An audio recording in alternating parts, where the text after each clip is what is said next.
sagana ko omusajja talina magezi nebatumalira ng'obudde bikane bwatumalira bweba tebatuwandikidde Lieutenant Apollo jet eri kudda wano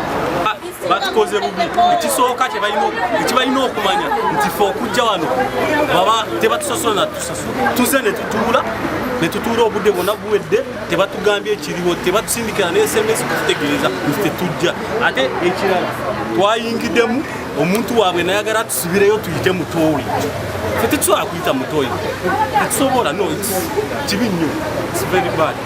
batalina byakukola ba idolers abirawo ne bajja ne batumanyiira batulwanyisa batukuba kyekiseera kinene okukomawo okukikonya era tusaba abakulu baneeno balina okuvaayo n'apology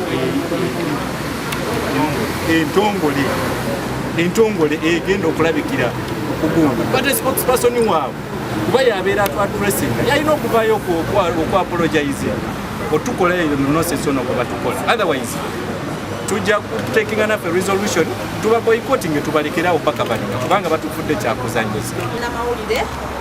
gyavudde mu kitongole gyavudde tusaba mutusonyiwe olwekyo ekibaddewo olwamunaffe omu abadde agezaako okuggalawo ng'alowooza nti